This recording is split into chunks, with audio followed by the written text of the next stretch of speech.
geopolítica, né? Você esteve recentemente na Rússia, participou de algumas reuniões lá, preparatórias ou reuniões relativas ao BRICS. O BRICS ele se expandiu de forma sensacional, se tornou um ator importante no cenário geopolítico global. Queria até que essa pergunta, qual é o papel do BRICS hoje, na sua opinião?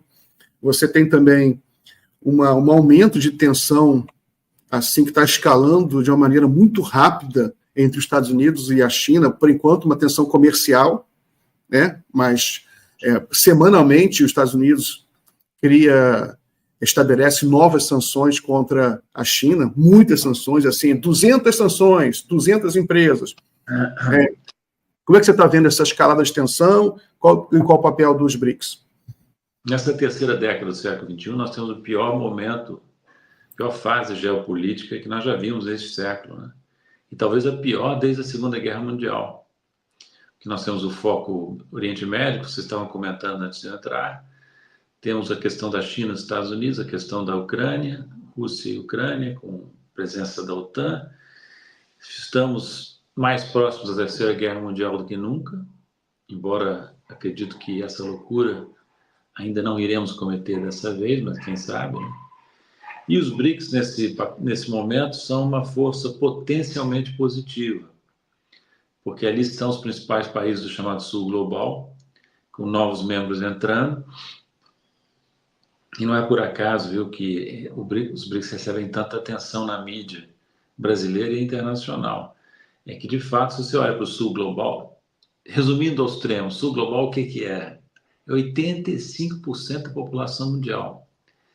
Os 15% restantes são a chamada comunidade internacional. São os caras de pau ricos, os países de alta renda, que se autodenominam comunidade internacional e controlam a governança. Os BRICS são contra isso. Diplomaticamente contra, viu? Quero frisar. Os BRICS sempre usam uma linguagem pouco agressiva, sabe? Os chineses, os russos, os brasileiros. Por incrível que pareça, com toda a deterioração do quadro macroeconômico, do quadro geopolítico no mundo, a China e a Rússia continuam mantendo uma retórica branda, inclusive dentro dos BRICS, né? Mas é uma força contra-hegemônica, né? Representa a insatisfação dos 85%, ou de uma parte dos 85%, com o mundo que é governado de uma... Olha que esses 15% são os caras de pau incríveis, né? Porque não só eles fixam as regras do jeito que eles bem entendem, que pedem para os outros assinarem embaixo, como depois eles vão e mudam as regras ao sabor dos seus interesses, mudando ao longo do tempo e no espaço. Então não existe ordem internacional mais. Já há algum tempo que não existe. O que existe é uma estrutura de poder decadente, mas ainda grande, que é esse condomínio Atlântico Norte. Militar, na OTAN, econômico, na FMI, no Banco Mundial, no dólar, no SWIFT, que é o sistema de pagamentos. E esse sistema, viu, Miguel, eu estou convencido cada vez mais que não tem reforma possível desse sistema. Os BRICS, se quiserem fazer alguma coisa de útil, devem parar de falar em mudança da governança global e entender que o sistema que está aí não vai prestar, vai funcionar mal. E nós temos que construir algo alternativo a isso. A única força possível, tem duas possibilidades, viu, de alternativa. Uma é a China, com a força que tem, construir aos poucos uma alternativa. A outra, os BRICS. A segunda opção é muito melhor para o Brasil e para os outros países, porque vamos trocar 6 por meia dúzia, Estados Unidos por China. Um sistema controlado pela China terá o mesmo problema básico que um sistema controlado pelos Estados Unidos. Um país, uma nação, arbitrando, conduzindo o que é internacional. Então, é melhor que tenha uma iniciativa dos BRICS. E não vamos esquecer, eu digo isso assim sem grandes ênfases, mas não vamos esquecer que 2025 é o Brasil na presidência dos BRICS. Sim. Então, o Lula, que gosta de ser visto como um líder mundial, tem uma oportunidade aí redonda, uma bola redondinha que está quicando ali, para ele marcar, que é a presidência que ele vai fazer dos BRICS em 2025. Paulo, eu queria te perguntar exatamente sobre isso. Você, no período que esteve na Rússia, pré a reunião dos BRICS, né, você fez alguns relatos, tem alguns deles que estão no Brasil de Fato, até a gente já ilustrou aqui outros debates com esse seu material.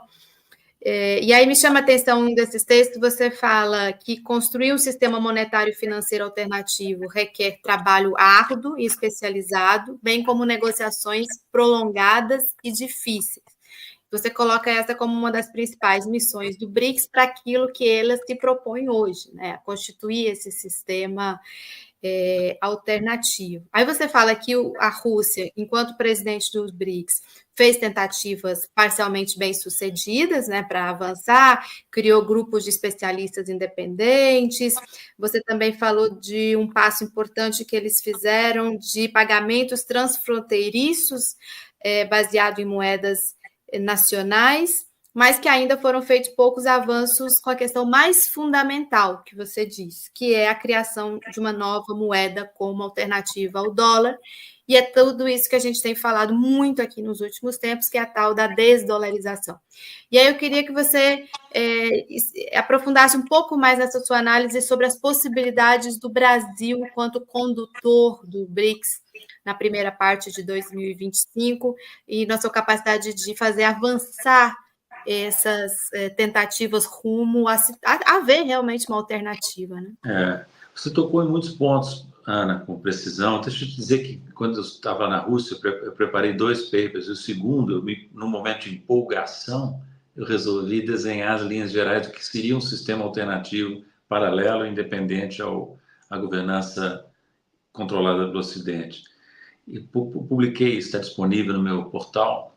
É um trabalho em inglês, não tem versão em português ainda. Seria depois desse, né, que eu citei, né? Seria um trabalho posterior a esse que eu citei, então, né? Não sei qual foi que você citou, mas foram 2 que eu fiz para a Rússia, um em setembro e outro em novembro. Esse é BRICS, como chegar a uma nova moeda de reserva internacional. Inclusive, eu vou participar aqui no chat. Essa é uma versão condensada em português, a versão mais completa em inglês. Mas é difícil, tudo isso é difícil, mas deixa eu olhar a coisa um pouco pelo lado positivo. A desdolarização já está andando, já está funcionando, mesmo sem um esquema institucional. Por quê? Porque os países não confiam mais no dólar, estão transacionando crescentemente em moedas nacionais entre si, Rússia e Irã, Rússia e Índia, Rússia e China, China e Brasil. Tanto que os americanos começam a ficar preocupados com isso. Começam a dizer, escuta, vocês estão querendo fazer o quê com isso? Trump disse, vocês viram a declaração do Trump, candidato, né? Sim. Aquele jeitão dele, não quero que desalojem o dólar da condição de reserva, de moeda de reserva. Ou seja, assessor falando com ele, porque ele usou um termo técnico, moeda de reserva, né? Eu não sei nem se ele sabe exatamente o que é isso. Agora, o Trump e outros políticos americanos podem espernear à vontade. Nós temos uma força importantíssima do nosso lado, que nos leva à desdolarização. Essa força se chama Estados Unidos da América. Os americanos fazem 2 movimentos que solapam o dólar. Um econômico, eles não conseguem colocar suas contas em ordem. Esse mercado financeiro, voltando ao primeiro ponto que o Miguel levantou, que clama pelo ajuste fiscal aqui, também deveria clamar pelo ajuste fiscal nos Estados Unidos, porque lá a dívida bruta, dívida pública está crescendo sem rumo, sem limite visível, o déficit público continua alto, não consegue gerar superávit primário para estabilizar a dívida, e há uma grande desconfiança sobre o sistema financeiro, porque o sistema financeiro americano produz crises cíclicas, ou crises periódicas, melhor dizendo, né? Então, tem esse lado econômico. E o lado político, os americanos resolveram que a moeda americana, o sistema de pagamentos que eles montaram, transfronteiriços, o SWIFT, vão ser instrumentos para ser usados para punir, excluir aqueles que desagradam o Ocidente. Entende? O Fundo Monetário, o Fundo Monetário é uma instituição global, ok, mas é um instrumento do Ocidente. Países que são amigos recebem muito dinheiro em condições leves. Países que são pouco cooperativos ou não recebem dinheiro, ou recebem dinheiro em condições muito duras, entende? Então é tudo manipulado, né? E com o enfraquecimento do Ocidente, enfraquecimento demográfico, econômico, político, militar também, o Ocidente está recorrendo cada vez mais ao lado financeiro para manter o seu poder, para afirmar o seu poder. Você entende? Então, a situação curiosa, porque os americanos, ao perceberem e rejeitarem o próprio declínio, se lançam mão dos seus privilégios no sistema financeiro mundial para atuar contra os rivais. Ao fazerem isso, minam a confiança no dólar. O Putin, lá numa das reuniões em que eu estive, o evento foi fechado pelo Putin, ficou 4 horas discutindo com os participantes. E respondendo a uma pergunta minha, ele falou com um pouco de ironia, disse assim, olha, não fomos nós que abandonamos o dólar é que nos abandonou. E, de fato, são os americanos que dão um tiro no pé constantemente, entende? É boa, é. Então, toda civilização que está em declínio, ela começa a ter sintomas. O Império Romano teve Nero, que tocou fogo na capital. Teve um imperador que nomeou o seu cavalo como senador. Vão surgindo esses fenômenos de loucura que são o prenúncio do fim de um império, né? E os americanos estão dando sintomas disso toda hora, né? Que escolha é essa que eles oferecem ao eleitor? Kamala ou Trump? Pelo amor de Deus, o que é isso? Os americanos já tiveram Lincoln, já tiveram Kennedy, já tiveram Roosevelt. Agora tem que escolher entre Trump e... Sendo que o Trump já foi testado, já vimos o que ele é. Não é uma surpresa, entende? Então, realmente é triste ver os Estados Unidos na posição que estão. Triste não, né? Porque eles são tão arrogantes que a gente até tem um pouco de schadenfreude, né?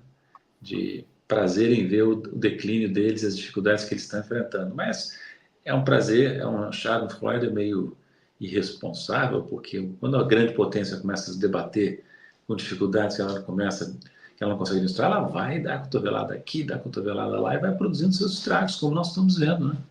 No Oriente Médio, na Ucrânia, agora na relação com a China. Vou dizer a vocês uma coisa que pouca gente percebe. A China, até recentemente, tinha um interesse claríssimo, paz com os americanos e com o Ocidente em geral. Eles não queriam atrito, não queriam briga, estavam no processo de crescimento contínuo e queriam preservar boas relações. Quem é que interrompeu esse padrão? Foram os americanos. E não é o Trump. É bipartidário. Nos dois lados do Congresso americano, você tem essa hostilidade em relação à China que se explica por motivos de rivalidade geopolítica, né?